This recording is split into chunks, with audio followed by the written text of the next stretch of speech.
Bismillahirrahmanirrahim. Assalamualaikum warahmatullahi wabarakatuh. Waalaikumsalam warahmatullahi wabarakatuh. Alhamdulillah, summa alhamdulillah ala la haula wala quwwata illa billah. Asyhadu an la ilaha illallah wa asyhadu anna Muhammadan abduhu wa rasuluh alladzi la nabiyya wa la rasula ba'dah. Puji syukur dari Allah Subhanahu wa taala yang telah memberikan kita nikmat, rahmatnya darinya kita dapat berkumpul di majelis online ini, yang semoga rahmat Allah dan keberkahannya selalu tercurahkan kepada kita. Amin ya rabbal alamin.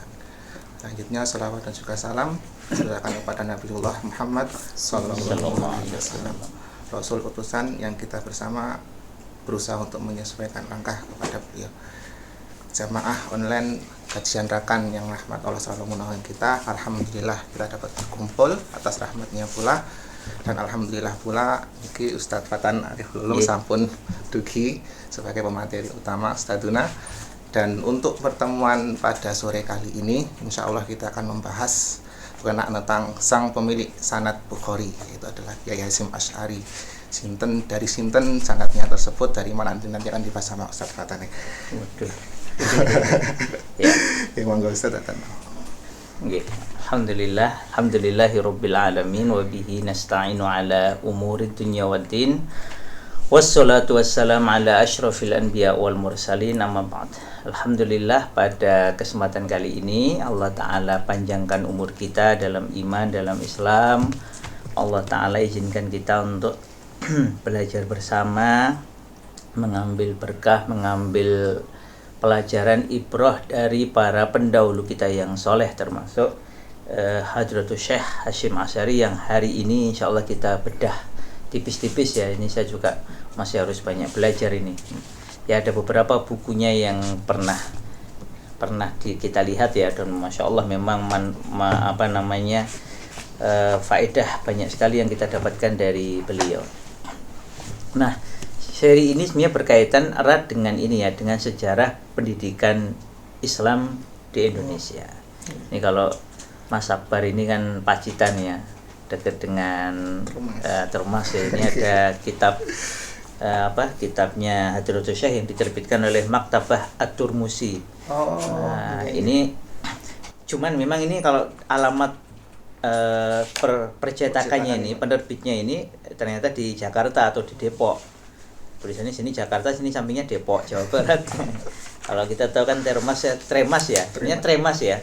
Tremas itu kan di Pacitan ya. Dan termasuk yang satu di antara pondok pesantren yang tua lah ya, yang senior ya. Nah, di dalam catatannya Prof. Mahmud Yunus, apa saya nggak bawa, biasanya saya bawa bukunya itu yang sejarah pendidikan Islam di Indonesia. Itu memang di Jawa itu ada muncul istilah pondok pesantren. Pondok dari bahasa Arab funduk, penginapan, kemudian pesantren itu adalah tempat para santri nyantri lah, tempat nyantri. Maka disebut pondok pesantren. Kalau santri ini kan seperti para tulab, para santri, para murid ya, yang mencari ilmu. Kemudian biasanya ini ada masjid, lalu para santri ini kemudian tinggal di sekitar masjid. Nah, mereka bikin rumah. Saya pernah datang kayaknya di beberapa pondok kayak di Purworejo itu, karena ada temen yang mondok di situ. Itu dia malah bikin sendiri. Jadi bikin rumah pondok sendiri dari bambu itu. Jadi atas izin kiai yang di Purworejo itu, teman saya ini kemudian diizinkan untuk menebang sejumlah pohon bambu. Lalu karena ya saya kalau suruh bikin ya gak iso nih.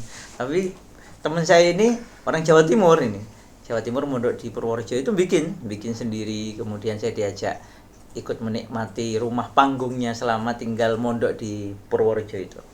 Jadi memang para santri biasanya mengelilingi masjid atau rumah kiai seperti yang teman saya alami itu, dan kemudian tinggal di situ sampai selesai melaksanakan ya tugas thalabul ilminya ya. Biasanya kan ada sekian kitab yang dikuasai, ngenger sama kiai.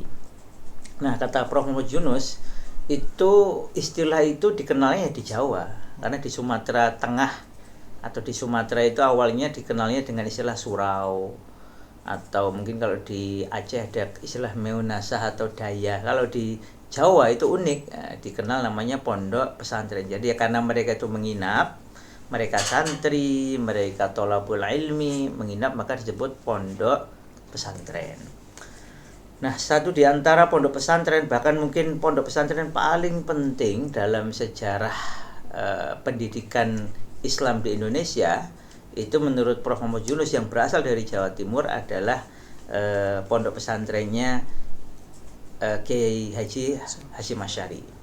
Tapi sebelum itu beliau menyebut bahwa mungkin, beliau berkata mungkin ya, bahwa pondok pesantren pertama di Pulau Jawa itu yang didirikan oleh Maulana Malik Ibrahim. Ya, ini kan generasi awal Wali Songo. Cuma beliau tidak banyak membahas itu. Nah, nanti kalau mau melihat silahkan nanti lihat buku sejarah pendidikan Islam di Indonesia. Jadi Maulana Malik Ibrahim ini dianggap tokoh yang awal atau bahkan yang paling awal membuat pondok pesantren, yang kemudian menjadi sistem yang berkembang sangat pesat. Intinya adalah ada masjid yang di situ ada kiai, ada ulama, kemudian para santri itu berkeliling di sekitar masjid atau rumah kiai untuk belajar ilmu agama kepada kiai tersebut, kepada ulama tersebut. Nah, Hadratus Syekh Hasyim Asy'ari sendiri itu kan sebenarnya memang lahir dari keluarga santri ya, keluarga santri. Ayahandanya kan Kiai Asy'ari, pendiri pondok pesantren Keras. Ya, ini nama satu kampung di Jombang ya. Nah, ini kalau beliau sendiri Kiai Hasyim Asy'ari ini, Hasyim Asy'ari kecil ini lahir tanggal 24 Zulqa'dah tahun 1287 Hijriah atau bertepatan dengan 14 Februari. Jadi daripada 14 Februari itu memperingati yang batil ya, sing elek-elek, mending ingat bahwa ada seorang ulama besar, pahlawan pendidikan kita yang luar biasa, yaitu Hadratus Syekh Hasyim Asy'ari yang lahir pada tanggal tersebut tahun 1871. Indonesia belum merdeka, bahkan belum disebut Indonesia karena waktu itu namanya Hindia Belanda. Ayahnya adalah Kiai tadi ya, Kiai Asy'ari. Nih, bentar, kalau di sini kayaknya ada ya, Kiai Asy'ari. Ini disebutkan beliau itu nanti naik ke atas ada turunannya siapa Mas Anis? Turunannya siapa Mas Anis? Nah, ini aja.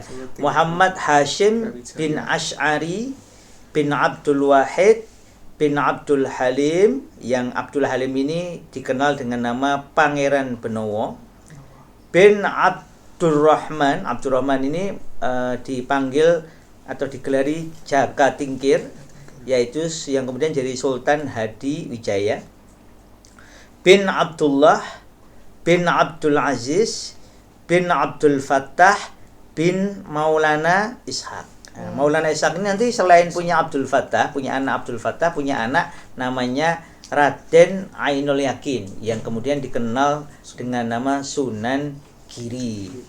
Jadi jadi beliau bukan keturunannya Sunan Girinya ya, Hadratus Syekh, tapi ini keturunan dari Maulana Ishaq yang punya anak beberapa. Satu di antaranya adalah Abdul Fattah yang nanti menurunkan Hadratus Syekh Hasyim Asy'ari. Kemudian nanti juga punya anak lain selain Abdul Fattah adalah Raden Ainul Yakin alias Sunan Giri.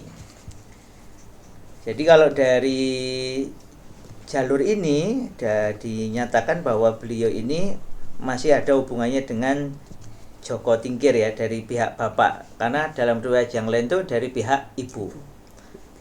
Jadi dari pihak bapak, beliau punya bapak yaitu Kiai Asy'ari yang nanti mendirikan pondok pesantren Keras di Jombang. Sedangkan dari pihak simbah itu beliau juga, mungkin nama ibunya kan Nyai Halimah ya. Ini ada punya kakek namanya Kiai Utsman. Dari Kiai Utsman itu juga seorang kiai yang lahir, yang beliau itu adalah kiai di daerah Gedang. Kalau tambak beras itu ya, beliau juga punya hubungan dengan tambak beras. Karena simbahnya itu di simbah buyutnya ada yang menyebutkan Kiai Sahih itu pendiri atau dulu kiai di tambak beras. Jadi memang antar pondok itu nyambung sebenarnya. Ini saya belum khatam nih, cuma ini buku yang menarik, yaitu Jaringan Ulama Timur Tengah dan Nusantara abad 17 dan 18. Ini memang menarik untuk dibikin jalur. Mamanya pondok-pondok yang sekarang ada apa saja itu dibikin jalur. Nah, saya pernah juga ngobrol sama bapak itu ya nanti ada nyambung-nyambungnya, kemudian ibu juga ada nyambung-nyambungnya. Itu menarik sebenarnya. Cuma ya inilah bapak sudah sedo, yang tahu cerita bapak detail waktu kecil juga sudah pada meninggal ya. Ada Pak D, ada apalagi ada Simbah Jauh. Kalau biasanya kalau bahasa kampung kami itu Pak Kaum ya. Pak Kaum itu yang paling akrab sama bapak. Inilah ini umurnya panjang. Cuma waktu itu kadang kan ketemunya terbatas, ceritanya sedikit. Itu bapakmu biyen iki tau neng mondok neng kono Jawa Timur. Nah, Jawa Timurnya mana? Apa Nganjuk, apakah Kediri, nah semacam itu. Tapi menarik ya bahwa memang mencari ini kayak Mas Akbar ini besok udah barusan pulang dari Pacitan ya. Nah, besok kalau ke Pacitan lagi bisa mampir ke Tremas. Ini beli kitabnya Maktabatul Musi ini. Dan banyak kitab-kitab dari Ponpes Tremas yang layak untuk layak untuk kita miliki dan baca. Nah, disebut Al-Jumbangi, Al-Jawi, Asy-Syafi'i karena memang beliau nanti bikin pondok pesantren Tepu Ireng di Jombang. Tentu saja itu wilayah Jawa. Jawa itu bisa merujuk pertama ke Pulau Jawa, yang kedua itu ke kawasan yang lebih luas. Makanya saya Ahmad Khotib Al-Minangkabawi, kan Minangkabau, itu juga disebut Al-Jawi karena memang kawasan seluruh Indonesia, bahkan plus Brunei Darussalam, Malaysia, Singapura, Thailand Selatan, Filipina Selatan itu dulu disebut sebagai kawasan Jawa. Makanya orang-orang daerah situ ya dipanggil Al-Jawi. Asy-Syafi'i karena beliau memang nanti mazhabnya Asy-Syafi'iyah. Nah, beliau ini lahir di daerah tadi ya, di Gedang. Ada kampung di timurnya Jombang. Kalau kita lihat tadi pesantren Gedang itu adalah pesantren yang didirikan oleh Kiai Utsman ya, yang masih kakeknya Hadratus Syekh Hasyim Asy'ari. Kalau dilihat dari urutannya tadi kemungkinan dari pihak ibu. Nah, ini menarik memang. Di akhirnya memang para kiai itu ya saling menikahkan anak turunnya ya, kemudian saling kalau nggak nikahkan yang ngengerkan ya anaknya, cucunya dingengerkan ke kiai yang lain, sehingga dengan itu kemudian ilmu maupun kekerabatan dalam nasab maupun dalam ilmu itu semuanya terjaga ya. Lalu beliau diceritakan waktu kecil banyak dididik oleh keluarga sendiri ya, oleh Kiai Asy'ari, kemudian Kiai Utsman tadi dari pihak Simbah, dari pihak ibu kayaknya. Kemudian beliau ini pada usia kira-kira 15 tahun itu merantau ke banyak pondok pesantren. Contohnya nanti di Pondok Sona, di Pondok Buduran, Siwalan Panji juga, kemudian di Pondok Langitan Tuban, kemudian di Pondok Sidorejo. Jadi banyak pondok yang beliau datangi, sebagian disebutkan di beberapa referensi, ada sekian pondok yang beliau datangi. Satu di antara nanti juga beliau mondok di nanti bahkan dinikahkan ya dengan Kiai Yakub, dengan putrinya Kiai Yakub, yaitu Nyai Nafisah ya, Nyai Nafisah. Jadi ketika pada usia 15 tahun beliau kemudian diceritakan banyak merantau ke berbagai ponpes. Lalu 6 tahun kemudian pada usia 21 tahun nikah dengan Nafisah binti Kiai Yakub. Lalu kemudian pergi haji. Ini saya nyoba nyari di beberapa referensi karena ada yang menyatakan setelah beliau, jadi awalnya itu beliau nikah pertama itu istrinya meninggal, anaknya meninggal ya. Kemudian nikah yang kedua. Nah, nikah yang kedua itu diceritakan sebenarnya beliau masih ada di Mekah. Lalu didatangi, kemudian dinikahkan dengan putri seorang kiai, kemudian setelah itu baru pulang. Nah, ini beliau nikah dengan Nafisah binti Kiai Yakub, kemudian pergi haji itu kira-kira tahun 1892. Lalu jadi beliau kan sempat 2 kali ya ke Makkah itu. Yang pertama hanya sekitar 7 bulan. Kemudian balik, lalu ke sana lagi, kemudian di sana sekitar 7 tahun. Nah, setelah 7 tahun itu beliau balik ke Indonesia, lalu mendirikan Ponpes Tebu Ireng, karena Ponpes Tebu Ireng kan kita tahu didirikan sekitar tahun 1899. 1899. Nah, awalnya ini catatan Mahmud Yunus. Mahmud Yunus ini menarik karena pernah berkunjung kira-kira matur suwun tahun 1959. Jadi Prof. Mahmud Yunus ini memang beliau matur suwun tokoh sangat penting dalam pendidikan Islam di Indonesia. Dengan pengakuan juga perlu ya kita setelah yang pra kemerdekaan dan awal kemerdekaan ini, itu kita nanti mungkin perlu menggali biodata biografi dari beberapa tokoh pendidik Indonesia yang juga luar biasa seperti Prof. Mahmud Yunus, kemudian siapa lagi? Ya, Hasan Langgulung, lalu Syed Najib Al-Attas, kemudian ada juga Husain Haikal, yang prof sejarah itu yang menulis bukunya bagus ya. Sini nggak ke bawah ya, Arab Indonesia. Jadi menulis buku tentang hubungan Arab Indonesia dari awal. Terus nanti juga ada yang berkaitan dengan contohnya yang juga penting ya Buya Hamka ya, tentu saja ya, atau putra dari Hadratus Syekh juga menarik untuk dibahas. Banyak sekali sebenarnya tokoh-tokoh kita tuh luar biasa banyaknya. Nah, Prof. Mahmud cerita waktu beliau ke sana 1959 itu ya, beliau melihat bahwa Tebu Ireng sudah berkembang sangat pesat. Awalnya muridnya tentu saja yang namanya buka awal ya pasti sedikit ya. Ada yang nyeritakan cuman sekitar berapa puluh, mungkin sekitar 26. Setelah itu berkembang pesat. Dan itu wajar. Karena pada usia kira-kira 30 tahun itu memang Hadratus Syekh itu sudah dianggap luar biasa. Bahkan ada riwayat, ada satu buku, ini saya belum beli. Itu menceritakan bahwa kenapa kok beliau diberi gelar Hadratus Syekh, karena mampu menghafal matan dan sanad Kutubus Sittah.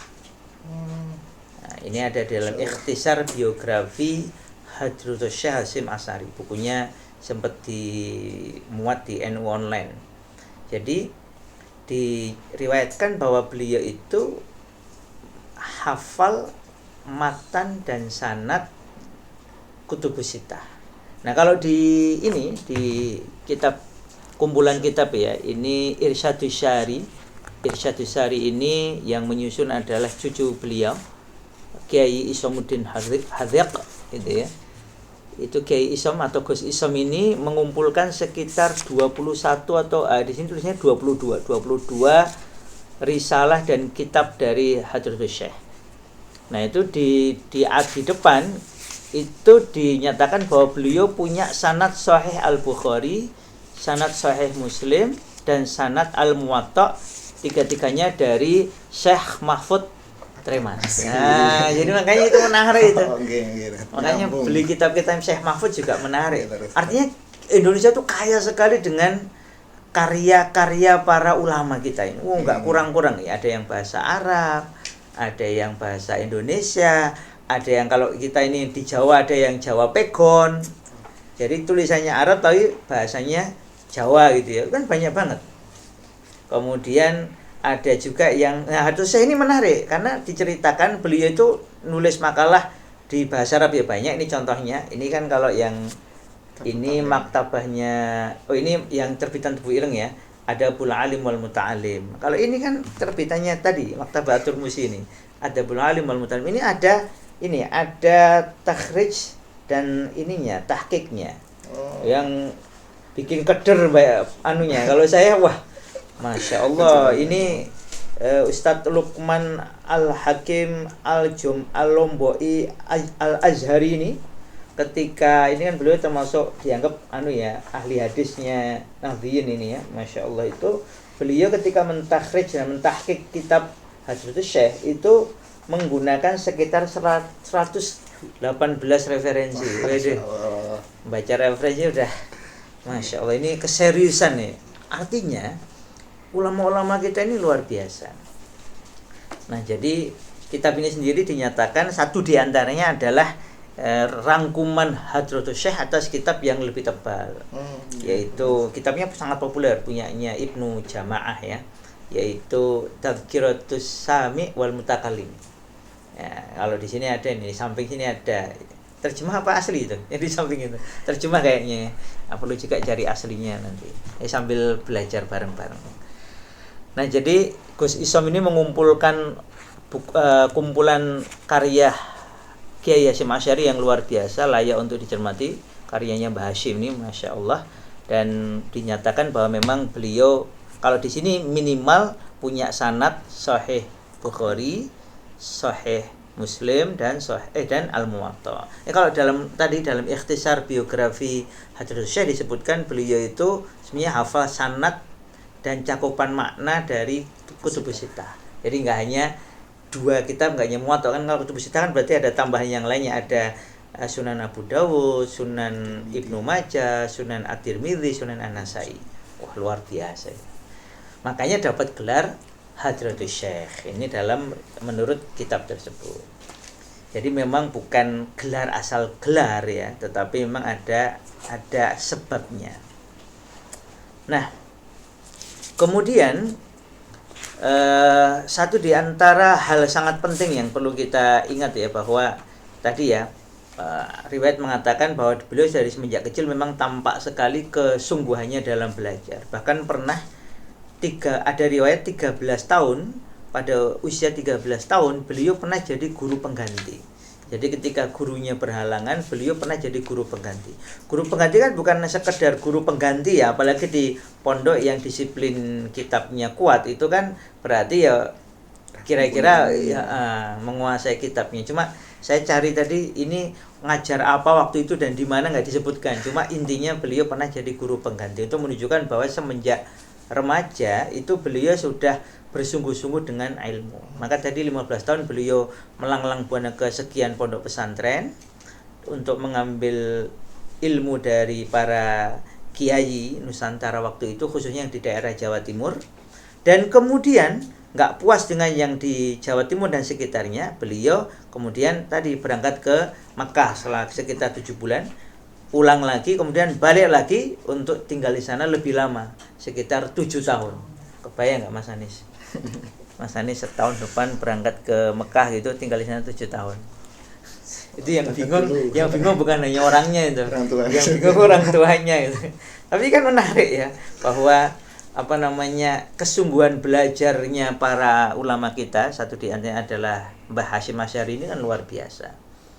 Nah, dari situ kita mengetahui bahwa pantas ketika kemudian beliau pulang itu dalam kondisi sudah alim, sudah faqih, bahkan sudah diberi gelar Hadratus Syekh, karena menurut buku itu gelarnya itu di sana. Nah, nanti kan beliau belajar banyak ke ulama-ulama Jawi, ulama-ulama kawasan Jawa tadi ya, ada terutama Syekh Mahfud At-Turmusi tadi, kemudian ada Syekh yang juga terkenal karena pandai berkhutbah, pandai tentang ilmu falak, namanya Syekh Ahmad Khatib Al-Minangkabawi, dan sekian yang lain. Itu banyak. Begitu pula beliau juga mulai ngajar. Jadi ada riwayat beliau sekitar usia 30 ketika di sana itu juga sudah sempat mengajar. Nah, sempat mengajar dan kemudian ada sekian murid yang mengambil faedah ilmu dari beliau saat di sana. Nah, ketika beliau kembali, maka sebenarnya beliau sudah membawa bekal yang sangat memadai. Dan kemudian tadi membuka pondok pesantren Tepu Ireng yang awalnya sedikit terus berkembang. Nah, menariknya pada tahun 1929 itu diceritakan oleh saya ini di bukunya Prof. Muhammad Yunus. itu beliau memerintahkan ke satu di antara santrinya, sehingga saya Kiai Ilyas, itu untuk mulai membuka pengajaran pendidikan yang menggunakan huruf Latin. Jadi selain metode yang klasik bahwa nanti ada model kiai menyampaikan, kan beliau satu di antara majelis yang sangat masyhur ya, bahkan di beberapa buku disebutkan dulu ketika perang di Ponorogo kemudian kalah, di Ponorogo kalah, ya kalahnya itu karena unsurnya macam-macam, termasuk kelicikan Belanda itu ya, tipu-tipu ala Belanda itu, sehingga di Ponorogo ditangkap di Magelang. Saya pernah datang ke tempat yang dianggap sebagai tempat penangkapan dan penyekapan di Ponorogo di Magelang, kan ada museumnya di Magelang itu. Nah itu diceritakan bahwa Belanda ini membuat aturan yang sangat ketat agar orang-orang ini tidak belajar agama Islam.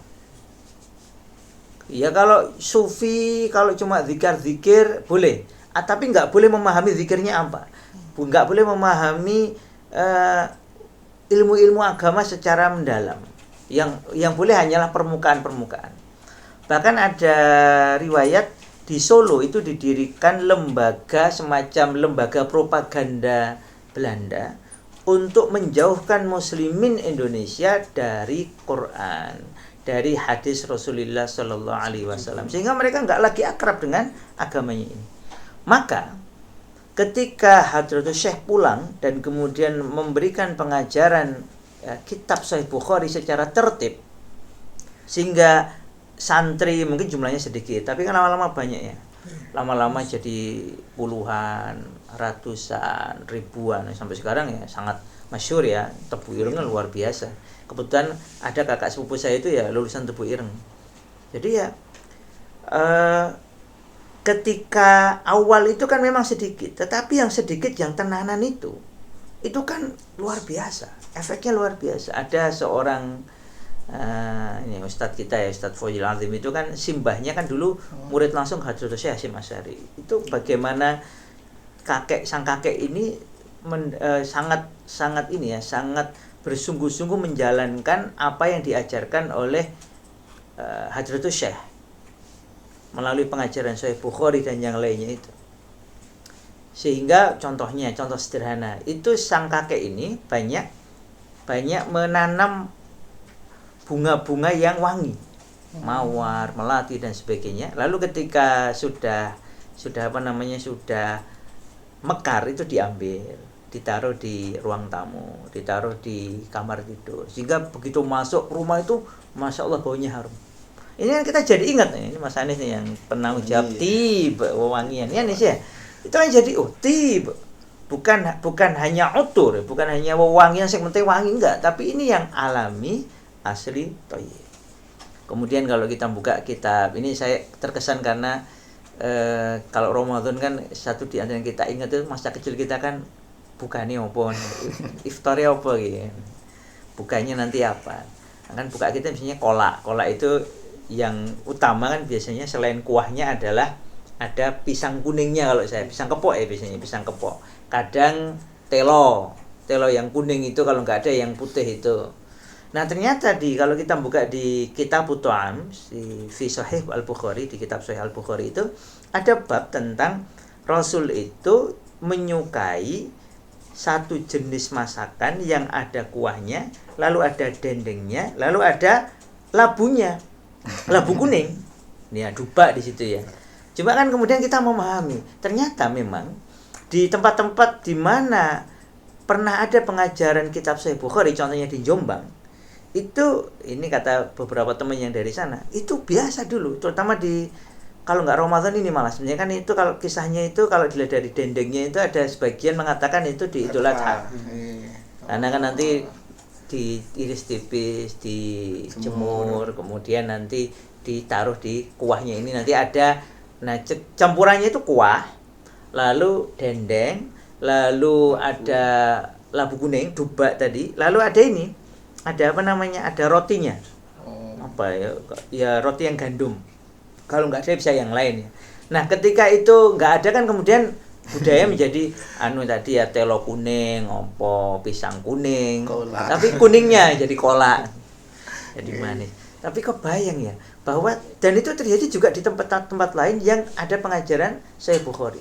Jadi kita bisa bayangkan ketika ada satu komunitas itu mempelajari agama ini dengan tertib, satu di antaranya adalah mengkhatamkan Sahih Bukhari, lalu kemudian didorong bukan hanya agar belajar tapi mengamalkan, maka bekas-bekas itu masih ada.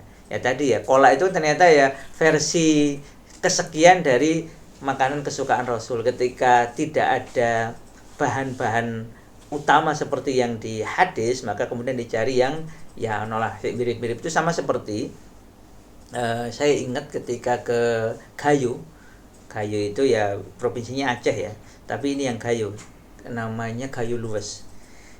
Itu bayi ketika lahir itu kan hadisnya kan ditahnik menggunakan kurma. Sana nggak ada kurma, terus pakai apa? Pakai apa itu yang dari kelapa itu? Aren, pakai gula aren. Karena kan dari sisi pohon kan mirip. Kemudian kan hasilnya itu nek kira ono kurma ya pakai gula aren. Terus saya pulang dari Gayulus itu bawa itu gula aren itu. Selain bawa kopi ya, ini kopi ini. Tapi ini bukan kopi Gayo ya, ini kopi sini nih, kopi Kendal Temanggung. Nah, jadi pengajaran saya bisa bayangkan makanya ketika membaca referensi pengajaran disiplin Sahih Bukhari, nanti juga kitab-kitab yang lain oleh Hadratus Syekh Hasyim Asy'ari di satu kampung di Tebu Ireng, di Pondok Pesantren Tebu Ireng, itu mungkin awalnya komunitas, lama-lama besar, dan kemudian kan ini didorong bukan hanya untuk sinau, untuk ngaji. Sama seperti murid-muridnya Kiai Haji Ahmad Dahlan di Jogja yang itu kan beriringan ya, dan beliau berdua kan memang sahabatan ya. Itu kalau Kiai Haji Ahmad Dahlan kan ketika murid-muridnya sudah hafal Al-Ma'un kan bukan hanya ditanya sudah hafal belum, sudah paham belum, tapi kan ditanya terus sudah diamalkan belum. Nah, maka riwayat-riwayat membuktikan bahwa murid-murid Hadratus Syekh Hasyim Asy'ari itu kemudian berusaha betul mengamalkan apa yang dipelajari, termasuk yang datang dari kitab Sahih Al-Bukhari tadi ya, dari makanannya, dari tadi wewangiannya, dan amaliyah-amaliyah Rasulullah SAW yang tampak di dalam Sahih Bukhari itu kemudian berusaha dilakukan. Makanya sebagian mengatakan bahwa inilah menjadi satu di antara menjadi satu di antara yang pendorong utama kebangkitan Indonesia. Karena ketika kan penjajahan itu kan selalu dimulai dari penjajahan akal. Sebenarnya fisik dijajah, wilayah dijajah, itu kan awalnya karena akal dijajah. Makanya kalau kita baca sejarah penjajahan di Indonesia, nanti ada juga yang mengatakan sejarah perlawanan terhadap penjajahan ya. Dua-duanya benar sih. Karena kenyataannya kita dijajah tapi di saat yang sama kita melawan. Itu awalnya Belanda datang tidak atas nama negara, tapi atas nama ekonomi sebagai company. Company itu kan sebenarnya bukan istilahnya bahasa Inggris kan, kalau kita atau bahasa Belanda kan perusahaan. Sebagai perusahaan VOC datang untuk dagang, untuk jual beli. Ada satu buku itu tentang awal datangnya Belanda, masih bahasa Belanda, miliknya satu di antara guru besar UGM itu tahun 1616 itu. Belanda datang itu sebagai misi penelitian aja, penelitian kayak Arab dagang gitu. Setelah itu dagang 1670-an, kemudian mereka mulai menguasai sebagian tanah, lalu nanam kopi. Ternyata ada yang gagal. Kemudian setelah gagal yang Arabica, kemudian nyoba pakai yang Robusta. Ternyata lumayan berhasil. Ternyata kemudian mereka meneliti lagi mana yang bisa Arabica. Ternyata yang di pucuk-pucuk gunung. Kalau yang di bawah, agak bawah itu Robusta sudah memadai. Nah, kemudian tahun 1700-an mereka mulai menjual hasil kopi Indonesia yang waktu itu namanya kawasan Jawa ke Eropa. Makanya disebut sebagai Java Coffee, karena kopi dari kawasan Jawa. Itu ya dari Sumatera, ya dari Sulawesi, ya dari Kalimantan, dari Pulau Jawa, semuanya disebut Java Coffee karena ya memang dulu kawasan Jawa itu seluas itu. Nah, mereka itu waktu itu kan bukan atas nama negara.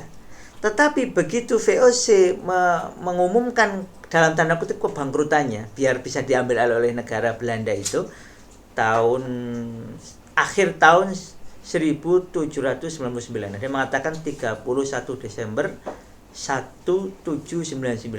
Maka per 1 Januari 1800 Belanda mengumumkan pencaplokannya sebagai negara kepada kawasan Hindia Belanda. Makanya disebut sebagai Hindia Belanda. Kawasan, karena waktu itu kan belum ada Indonesia.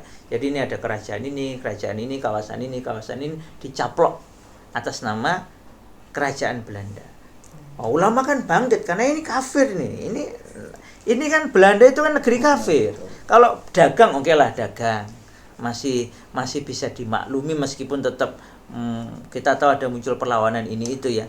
Begitu Belanda sebagai kerajaan yang non-Islam menjajah sekian wilayah Hindia Belanda, mereka nyebutnya Hindia Belanda yang itu adalah mayoritas Islam, maka ulama-ulama bangkit. Maka kita lihat perlawanan paling banyak itu pasca 1 Januari 1800 itu.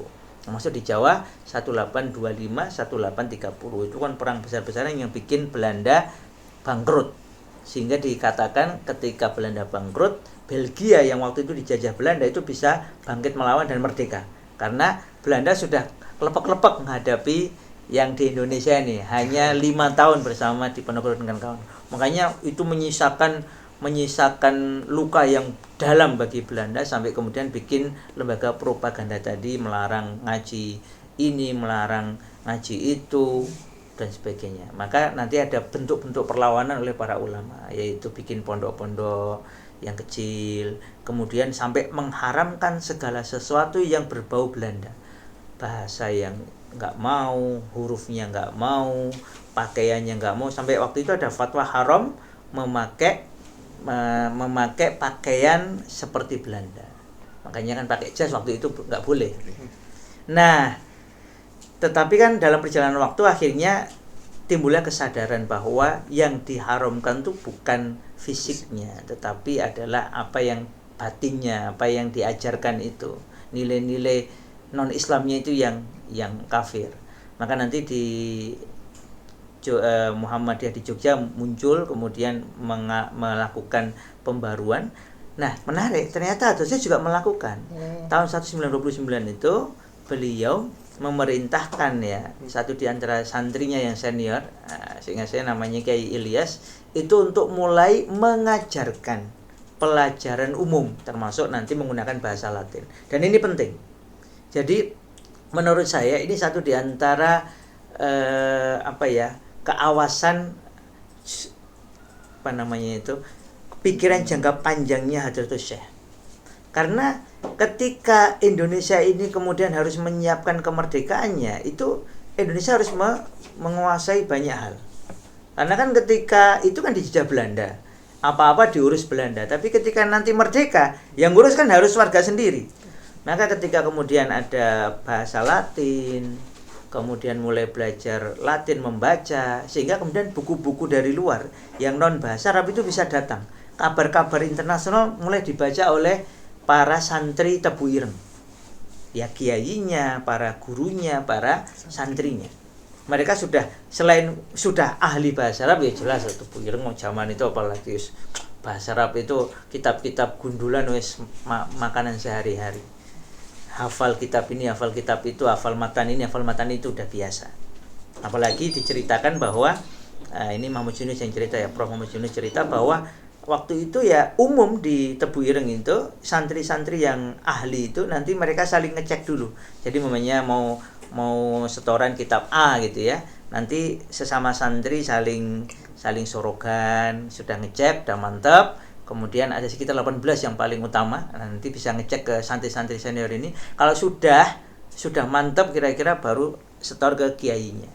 Jadi di kalangan santri sendiri mereka harus sudah latihan, harus sudah saling membaca. Wis bener lagi maju ke kiai. Sehingga nanti dari kiai bener dapat ijazah. Jadi secara umum kan budaya baca kitab itu sudah sesuatu yang wajar lah. Nah, maka ketika 1929 Hadratus Syekh melakukan tindakan yang luar biasa untuk mengizinkan pelajaran umum, termasuk dengan mempelajari tulisan Latin. Ini dalam catatan Prof. Muhammad Yunus ya.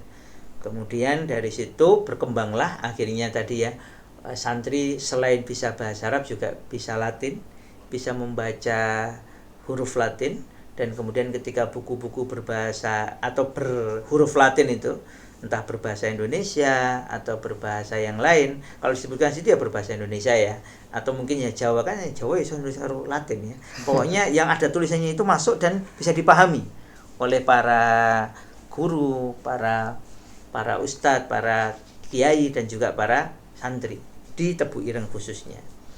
Nah, ketika nanti mereka ini nyebar, kan banyak kemudian kiai, santri-santri Tebu Ireng kan setelah lulus kan jadi kiai di berbagai tempat, terutama di kawasan Jawa dan Sumatera. Disebutkan oleh sebagian riwayat itu memang yang paling utama di Jawa Sumatera waktu itu. Selain ya tentu saja kita tahu ada juga yang tidak hanya Jawa dan Sumatera ya. Tapi paling banyak disebutkan Prof. Muhammad Yunus adalah di Jawa dan Sumatera. Nah, mereka ini sebenarnya sudah punya bekal lain selain bahwa ngerti agama, ngerti kitab, ngerti bahasa Arab, juga ngerti itu. Nah, ini penting karena ketika Jepang datang 1940 ya kira-kira ya, dan lalu menjajah Indonesia, Jepang itu bikin aturan tidak boleh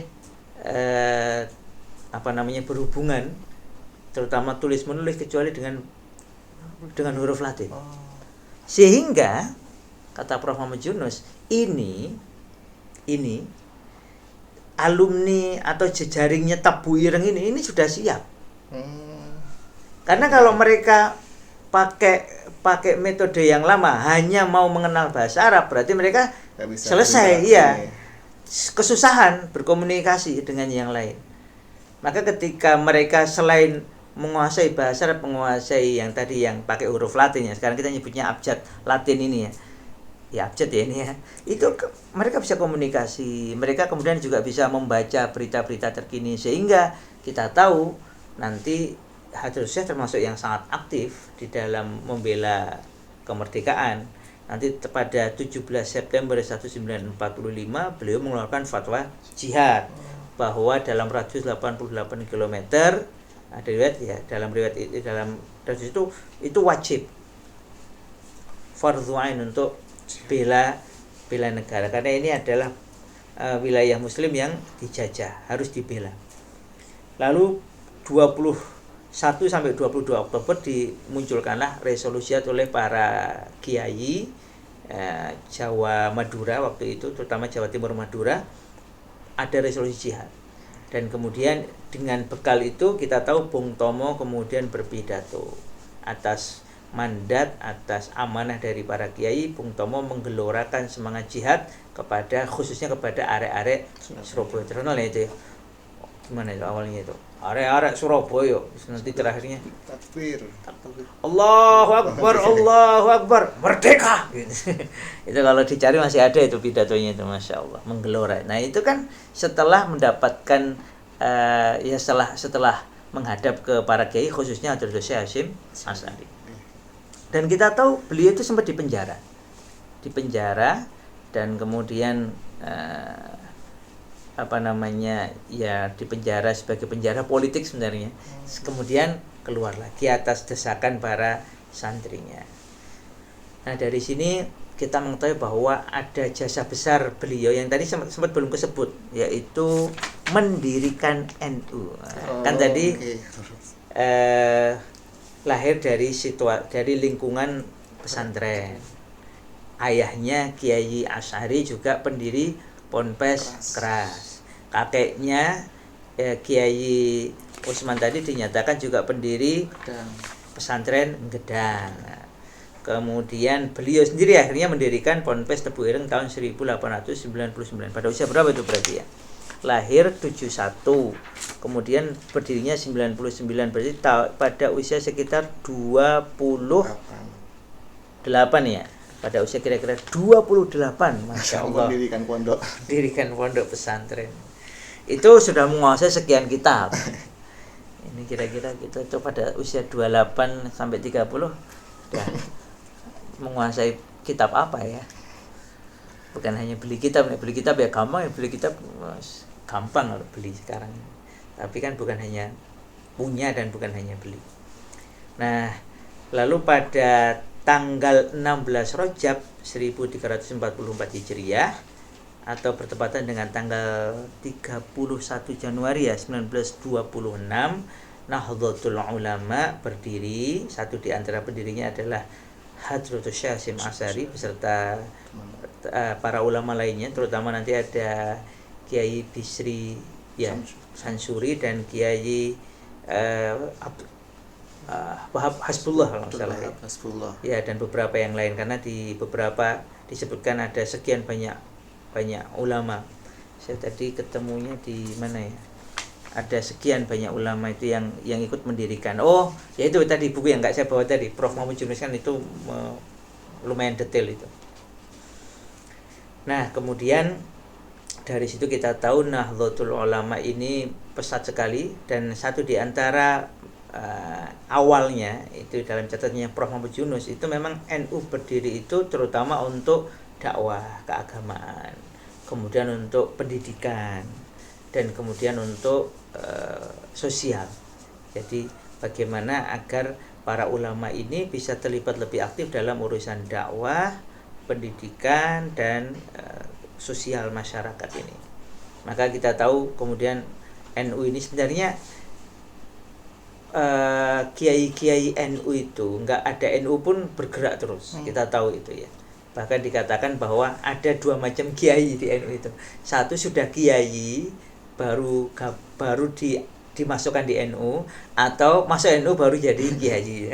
Jadi artinya ada lebih banyak kiai-kiai yang nggak di NU pun sebenarnya sudah luar biasa, kontribusinya besar dengan mahat-mahat mereka yang masya Allah banyak sekali itu.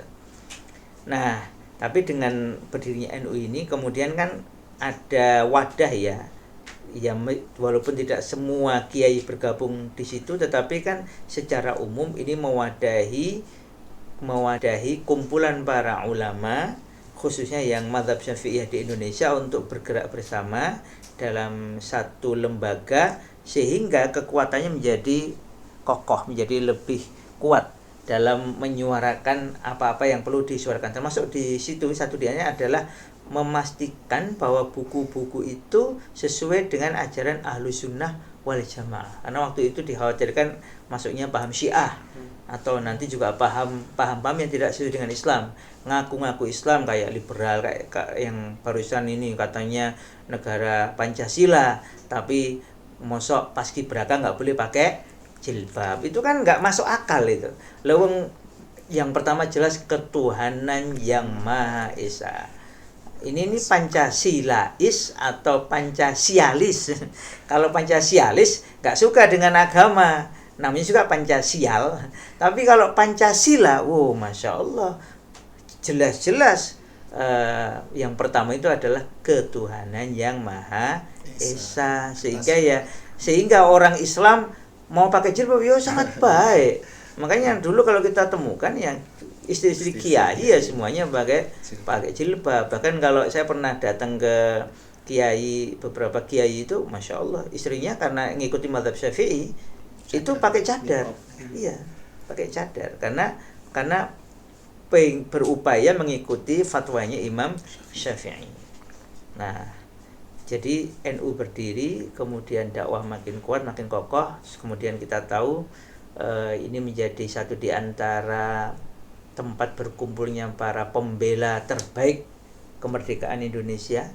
Bahkan tadi ya, sampai beliau rela dipenjara, sampai kemudian mengeluarkan fatwa jihad yang kemudian menjadi resolusi jihad kesepakatan para ulama, khususnya di Jawa Timur dan Madura, dan kemudian menjadi kekuatan Bung Tomo dan kawan-kawan waktu itu dan para anak muda Surabaya, khususnya untuk kita tahu terutama meletusnya paling kuat pada tanggal 10 November ya, yang kita dianggap sebagai yang sekarang kita anggap sebagai Hari Pahlawan. Itu kan luar biasa, dan itu kan karena digerakkan oleh para kiai.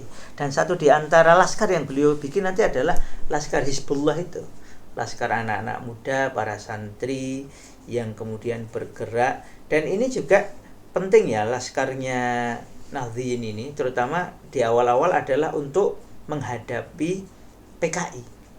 Kan PKI 1948 ya. Madiun Itu ya. kan di Madiun. Itu kan perlawanan paling kuatnya kan dari santri-santri NU. Karena bapak saya waktu mondok di Jawa Timur kan juga sempat ikut ini Laskar ini. Cuma saya nggak tahu apakah seingat saya bapak saya itu waktu itu di Nganjuk. Berarti kan dekat sekali dengan Madiun. Kan kalau dari sini kan kalau dari arah barat itu kan berarti Ngawi ya, Ngawi, Madiun, Nganjuk. Ngawi, betul ya? Madiun, Nganjuk. Kalau nggak salah itu satu garis itu, iya. Nah, sehingga ya wajar kalau bapak saya di Nganjuk mamanya itu kemudian oleh kiainya atau bahkan di daerah Kediri sekalipun kan juga banyak yang kemudian bertarung. Nah, itu kan yang paling kuat melawan tuh kalau di wilayah itu kan jelas santri-santri Nahdliyin. Dan ini Masya Allah kita tahu karena itu kuatnya pengokohan akidah yang dilakukan oleh para kiai sehingga mereka tidak menerima ada paham yang tidak mengakui adanya Tuhan di Indonesia ini. Lawang kita ini merdeka karena ada semangat untuk membela Islam, membela negara yang harusnya harusnya ya kalau tidak sepenuhnya sesuai dengan Islam, sesuai kesepakatan para founding father, tapi kan menghormati pilihan masyarakatnya untuk beragama.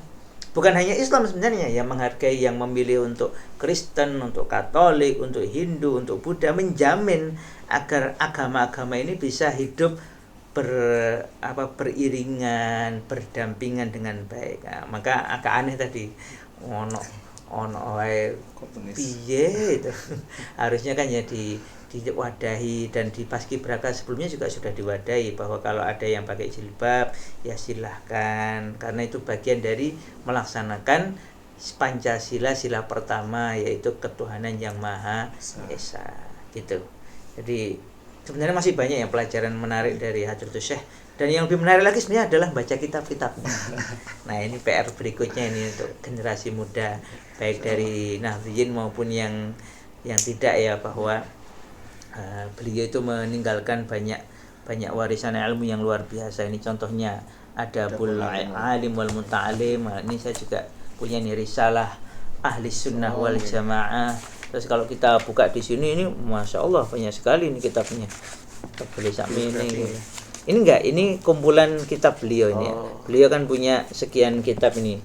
Ada tadi yang dua tadi, ada Adabul Alim wal Muta'alim, Risalah Ahli Sunnah wal Jamaah, lalu ada At-Tibyan fin Nahyi an Muqata'atil Arham wal Ikhwan, kemudian An-Nurul Mubin fi Mahabbah Sayyidil Mursalin, lalu ada Ziyadatul Ta'liqat, kemudian ada Tanbihat Al-Wajibat, ada Dhau'ul Misbah dan lain sebagainya.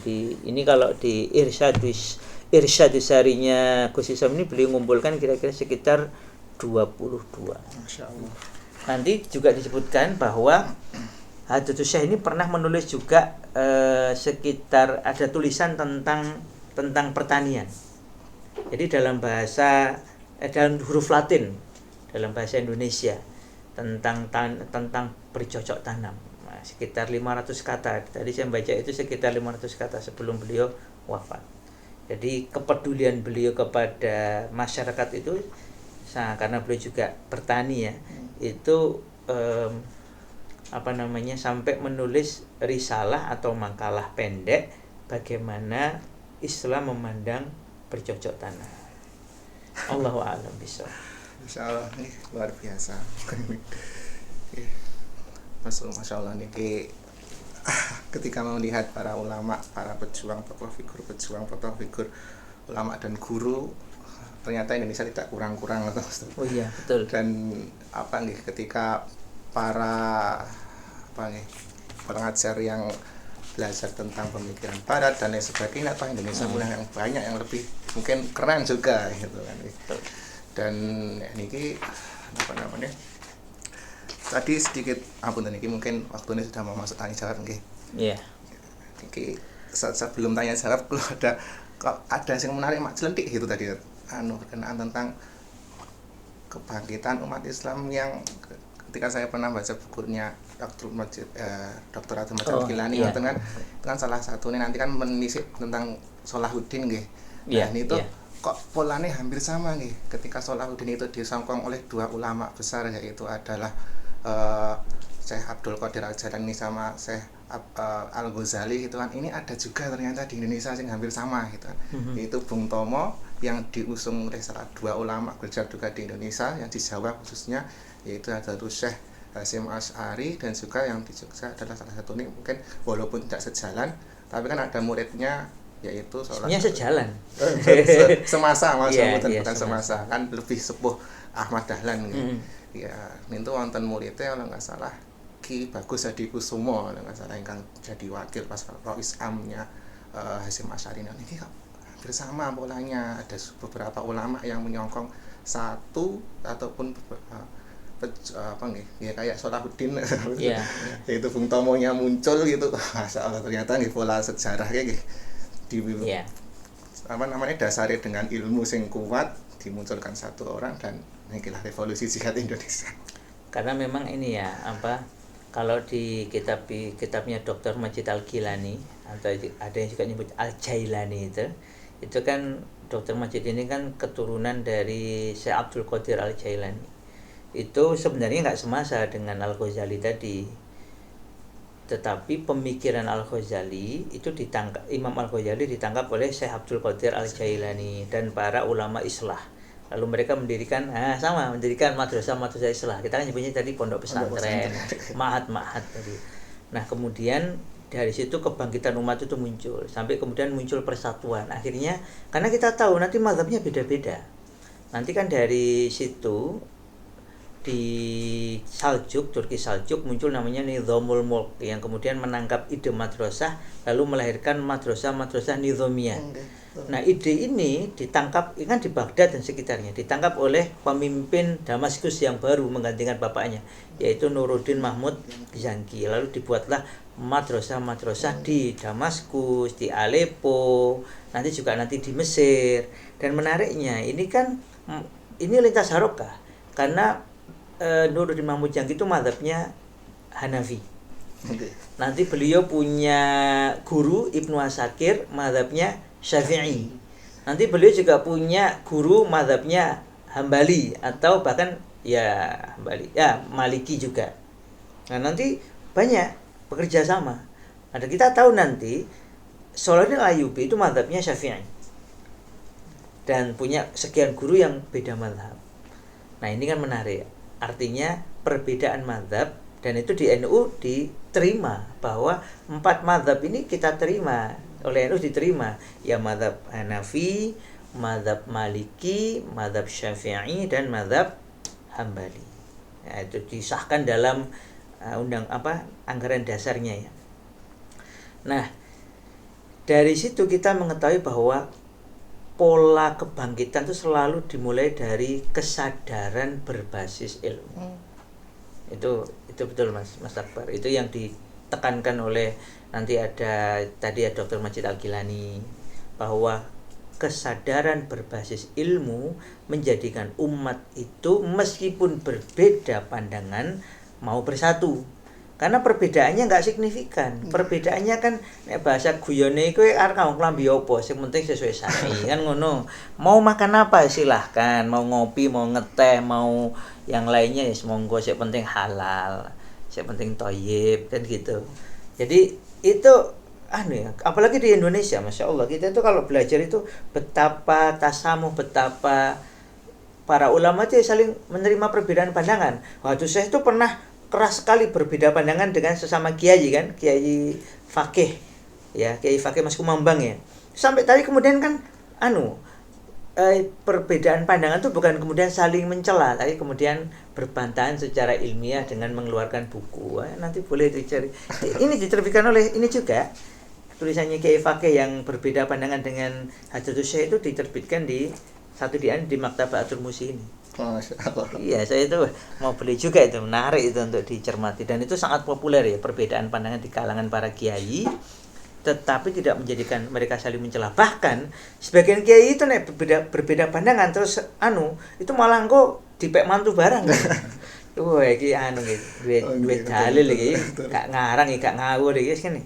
Tak dadekke mantu ae. Jadi cerita-cerita antara Kiai Nahdliyin gitu ya, cerita-cerita para ulama Indonesia terutama itu saling itu luar biasa. Artinya budaya ilmiah itu dihidupkan oleh beliau termasuk oleh Hadratus Syekh ini sehingga kita menjadi akrab kembali dengan Quran, akrab kembali dengan Sahih Bukhari, Sahih Muslim, dengan kitab-kitab para ulama yang memberi syarah atau memberi keterangan berkaitan dengan agama ini. Nah, ketika umat itu punya ilmu, berbasis ilmu, akhirnya kebangkitan itu tinggal menunggu waktu. Karena ketika akal ini sudah terbebas dari penjajahan, dia nggak lagi membudak kepada dunia, dia punya tujuan akhirat, wal akhiratu khairul laka minal ula. Akhirnya kan dia menjadi, meskipun kan secara nyata waktu itu kita masih dijajah, tapi kenyataannya ketika pikiran sudah terbuka, nggak lagi mau terjajah. Nanti muncul lagi di tulisan-tulisannya Prof. Muhammad Yunus contohnya itu bahwa kemudian nanti ada kongres umat Islam, nanti menjadi kongres muslimin, kemudian nanti Muhammadiyah ya bersama NU ya, NU Muhammadiyah, PSI, nanti Masyumi nanti lahirnya setelah itu kemudian berkumpul mau bersatu, kemudian nanti ada komunikasi juga dengan muslimin di tempat yang lain, nanti ikut kongres umat Islam internasional, ada istilahnya, bahkan ada kongres khilafah, karena waktu itu isunya kan setelah khilafah di Turki ditutup oleh Kemal Atatürk itu kan kemudian muncul gelombang ini harus ada nih khilafah kepemimpinan bersama gitu. Nah, satu di antara yang menyokong itu ya Nahdliyin, NU mendukung. Bahkan waktu itu memang disepakati utusannya adalah Hos Cokroaminoto dan Kiai Mas Mansur. Nah, Kiai Mas Mansur sendiri kan orang Surabaya yang akrab dengan NU, tapi jadi pengurus Muhammadiyah, sama jadi ketua waktu itu. Jadi memang luar biasa hubungan antar ulama saat itu, di tengah segala perbedaan mereka bisa tetap bekerja sama, berkoordinasi, dan itu membantu kemudian ketika Indonesia merdeka, ya ini karena orangnya sudah siap ini dengan islahul ummah tadi ya, perbaikan ummah melalui ilmu tadi sudah siap. Sehingga tadi ya, satu di antara NU berdiri itu satu di antaranya untuk memastikan bahwa kitab-kitab yang dipakai di ma'had-ma'had itu tidak terkena aliran-aliran yang bermasalah termasuk Syiah. Sehingga memang ketat sekali. Itu menarik. Allah alam bisawab. Insyaallah. Mungkin dari Mas Anies ada pertanyaan atau kita baca langsung ya? Iya. Oke, kita baca dulu yang berada dari penanya online dulu ya, Ustaz. Pertanyaan pertama yaitu ketika fatwa resolusi jihad, apakah Hadratus Syekh ikut berjihad? Maksudnya ikut berjihad apa dulu nih? Kalau ikut berjihad fisik, beliau pernah dipenjara. Nah, saya akan tanya lagi lah saat itu. Beliau dan bahkan untuk yang paling berat itu sebenarnya adalah mengeluarkan fatwa ya.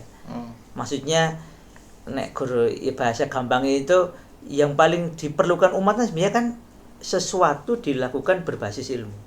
Maka fatwa beliau itu menjadi sangat penting karena fatwa yang dikeluarkan tidak asal-asalan, tapi menggunakan dalil yang matang, dalil yang ada landasannya. Karena kan kalau sekedar melakukan itu kan ya wong ya bahasa ini ya kabeh ya iso nek gurung nglakoni ra nganggo dalil ya wong bodho wis.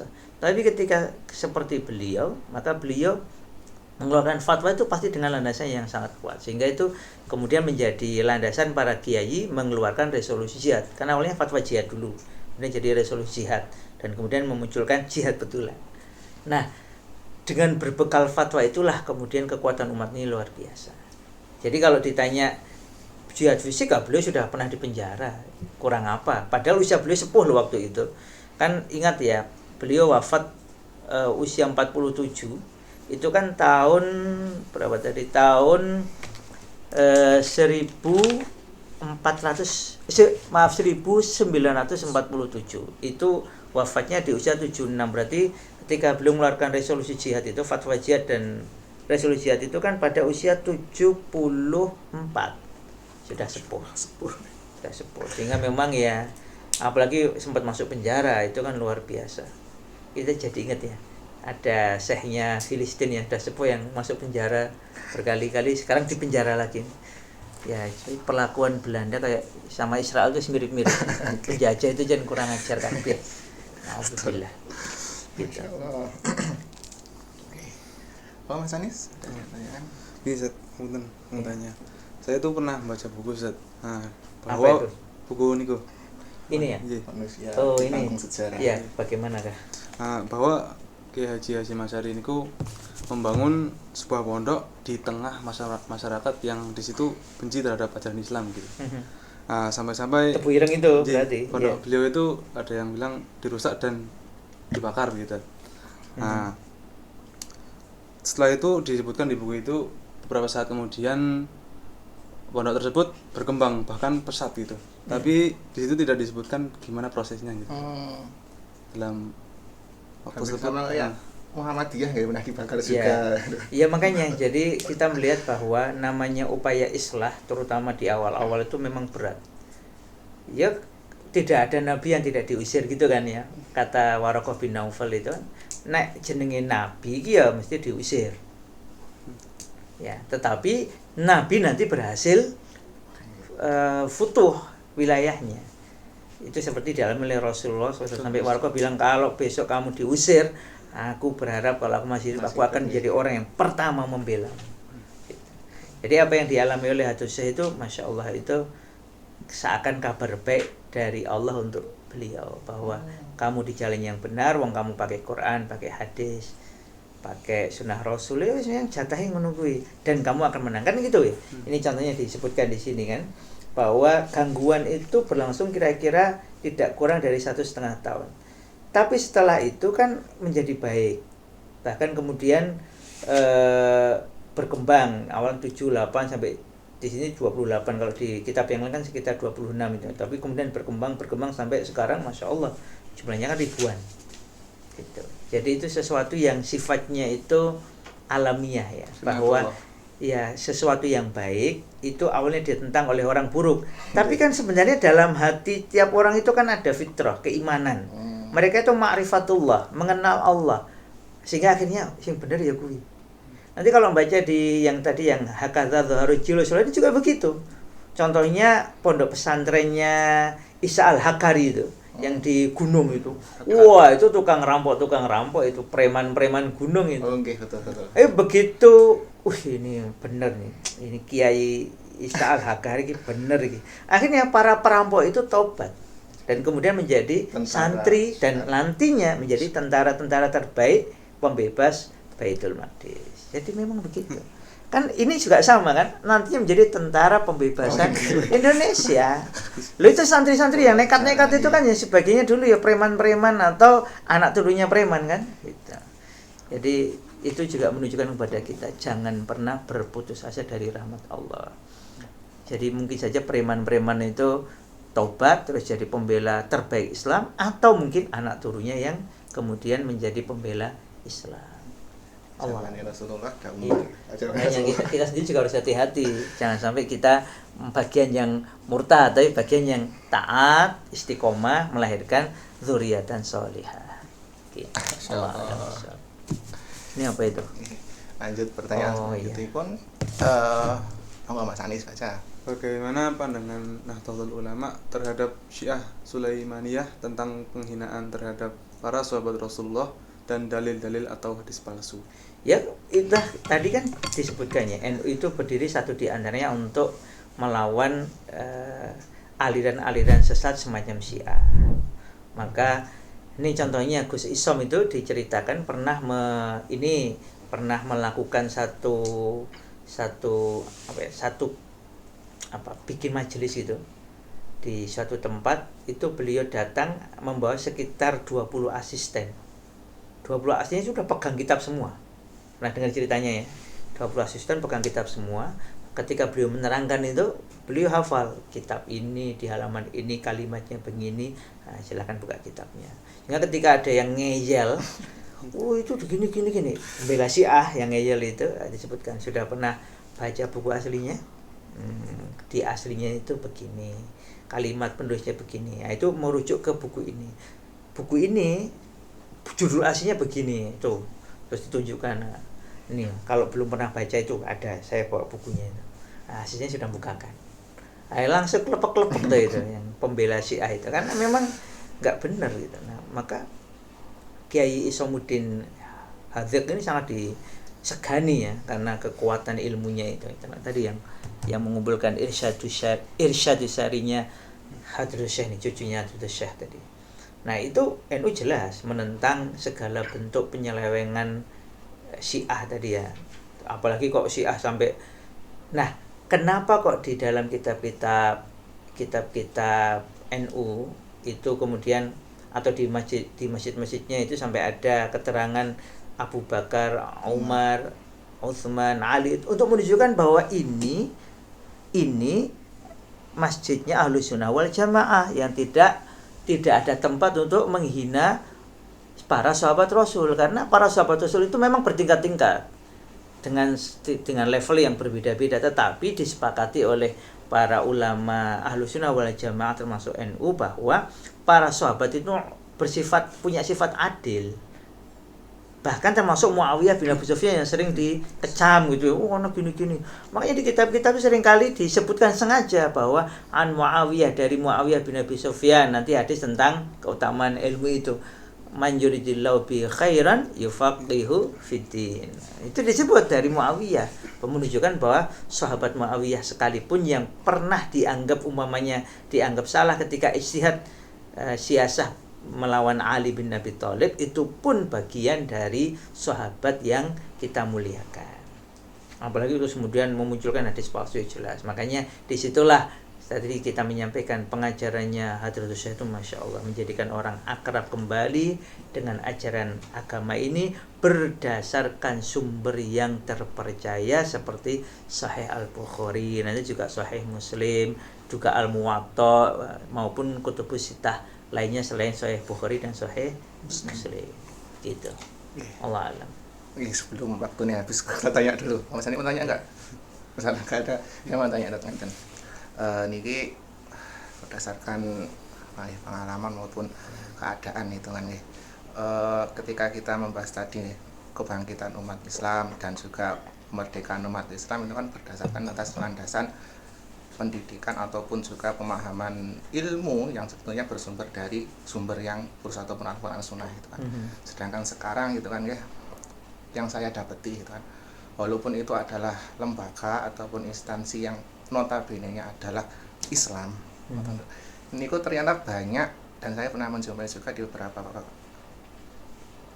kampus gitu kan yang Islam itu kan, yaitu yang diajarkan bukanlah dari sumber mereka ataupun dari Al-Quran dan Sunnah, sedangkan mereka tetap melihat teori maupun sebenarnya bukan teori, cuman dugaan ataupun bahan itu asumsi dari Barat ataupun bukan Barat, dari Eropa maupun ya mereka orang sih nggak tahu sholat ya. Nah, seperti itu terus gimana cara bangkitan umat Islam? Ya. Berarti memang kita perlu kembali melakukan disiplin ilmiah. Disiplin ilmiah itu kan berlaku di dalam Islam kan juga sama. Tadi ada pertanyaan hadis palsu tadi loh. Kalau disebut hadis dalam Islam itu harus clear dulu. Ini hadisnya itu ini betul-betul hadis apa enggak? Berarti kan perlu dicek ini sahih apa enggak. Ya, dengan segala keterbatasan ilmu kita tetap harus disiplin. Ini hadisnya tadi hadisnya sahih apa enggak? Kalau sahih di kitab apa? Terus gimana penjelasan ulama tentang itu? Kalau kita bisa ya kita pegang kitabnya. Ya kalau nggak bisa Arabnya ya minimal terjemah yang terpercaya gitu ya. Ada Arabnya, ada terjemahnya gitu. Atau tanya kepada pihak yang terpercaya berkaitan dengan status hadis tersebut. Itu kan menunjukkan bahwa kita itu diajari ilmiah. Kalau ada ayat Quran, kemudian tafsirnya kayak apa ya, kita ngerujuk kepada para ahli tafsir gitu. Jangan kemudian kita ngarang sendiri. Nah, begitu pula kalau kita bicara yang dari Barat. Wong yang dari Islam saja kita ketat kok, masuk dari orang yang nggak pernah sholat, nggak pernah syahadat kok, terus kita malahan mudah nerima, kan nggak benar. Nah, kita kembali perlu menegakkan disiplin ilmiah itu ya kita sendiri. Nanti kemudian kita bisa mengajak satu demi satu yang lain juga begitu. Maunya gini, ada satu teori yang sebenarnya mungkin tadi asumsi ya, dugaan. Contohnya yang bilang bahwa ada luka pengasuhan. Wah, teori mendidik anak pakai luka pengasuhan, karena kalau terjadi luka pengasuhan itu nanti gimana nanti anak itu, kan anak itu kalau waktu kecil dia terkena luka pengasuhan, nanti waktu dewasa terus dia akan terbayang-bayang luka pengasuhannya, nanti dia akan gantian melukai anak-anaknya. Sebentar, itu luka pengasuhan itu teorinya, kalau betul teori loh ya, itu teorinya siapa? Ternyata kan asumsi itu bahkan karena teori aja nggak masuk dia. Asumsinya mamanya Carl Gustav Jung, orang yang nggak pernah sholat, yang mengalami luka batin karena bapaknya katanya, terus karena itulah dia mau membalas bapaknya tapi dengan cara berzina.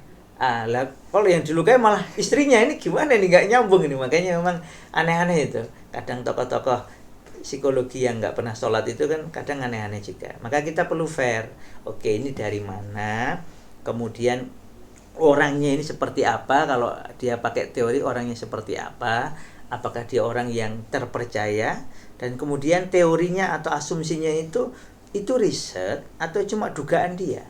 Nah kalau riset, mana hasil risetnya, sehingga kita menjadi disiplin ilmiahnya itu luas. Karena tidak semua yang datang dari barat, bahkan ada bukunya, itu layak dipercaya. Contohnya yang nanti ada buku judulnya Female Brain itu ya, yang nulis profesor, dokter lagi, profesor, dokter. Tetapi ini kan temanya bukan tema medis. Ternyata setelah diteliti oleh profesor yang lain,